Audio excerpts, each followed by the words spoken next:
Hi everybody, this is Casey from Upcycled Island, and today we're actually gonna start sewing. We've wound our bobbin, we've inserted our bobbin, we've threaded our machine, and we're ready to go. Let's sew.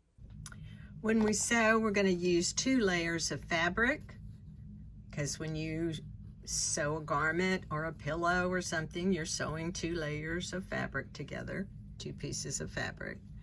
So we're just going to put that under the presser foot, and we're going to lower the presser foot. I have the machine set up for a straight stitch.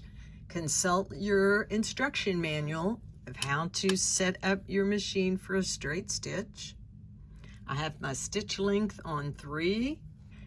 And here's the most important part. Hold on to your thread tails. Just put your hand down firmly on them, or else that needle thread is going to come up, unthread your needle, and you're going to be frustrated. So hold on to your tail. Begin sewing, take a couple of stitches. And then hit your reverse button, check your instruction manual where that is, press your reverse button, take a couple of stitches backwards. That's called back stitching, and that locks your stitches so your seam won't come undone at the beginning. And then sew. Now your feed dogs will hold your fabric and you use your hands only to guide. Now you come at the end, press your reverse button, take a couple of stitches forward, and your stitches are locked. Raise your needle to its highest position, raise your presser foot, pull out your fabric, and clip your threads. Here's what your stitches should look like. Nice, clean stitches. Now we're going to do another row of stitching, and your machine, most machines have an option to move your needle to the left when you straight stitch. So find that on your machine, check your manual.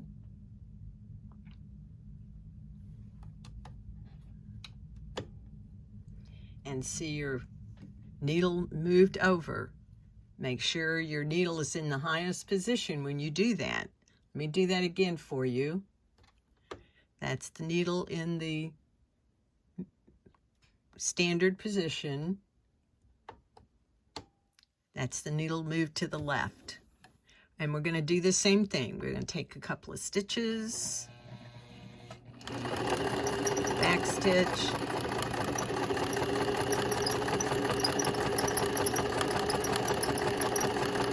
stop, back stitch, raise your presser foot to the highest position. The needle went down in the fabric again, and that's because I'm not going to move my hand wheel away from me, always towards me.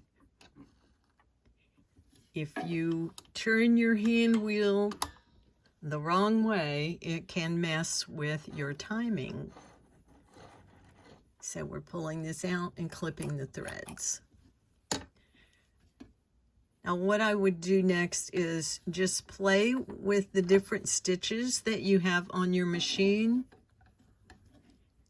and use the edge of your presser foot as a guide from your previous stitches so you can practice sewing a straight line.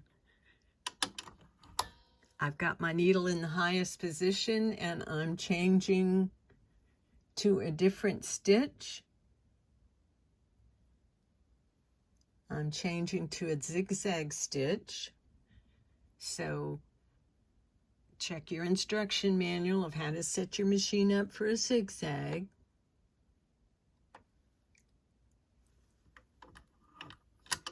Whenever you change to a different stitch, make sure your needle is in the highest position.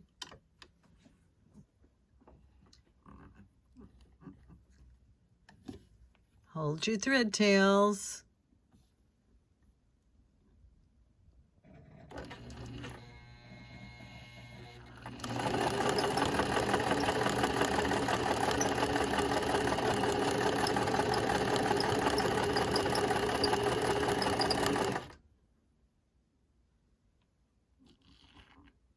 Raise your needle to the highest position, raise your presser foot, pull your fabric out, and clip.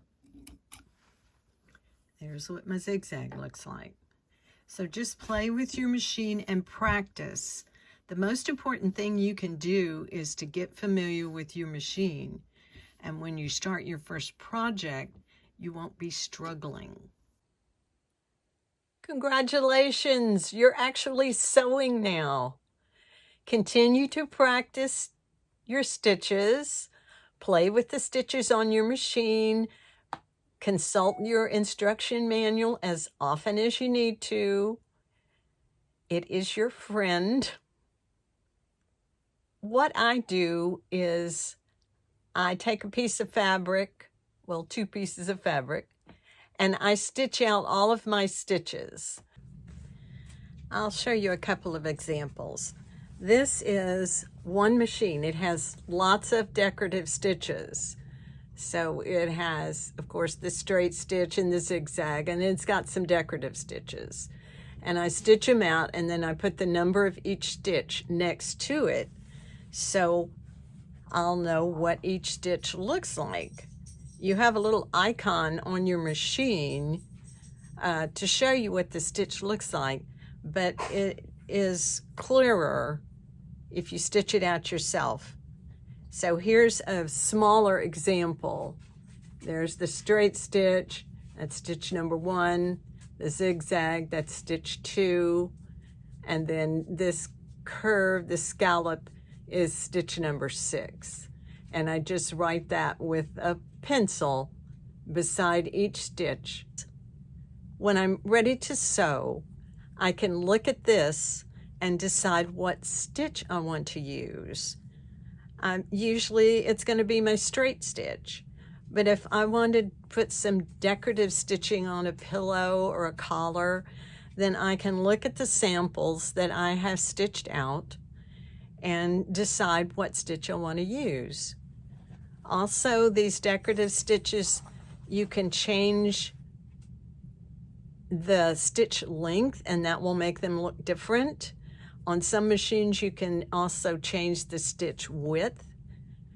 On some machines, the stitch width is set for that particular stitch and you can't change it, but on some you can. So look at your instruction manual. Always look at your instruction manual and get really familiar with the machine. Practice and then sew and have lots of fun. I hope this video was helpful to you. Thank you for watching. See you next time. Stay safe.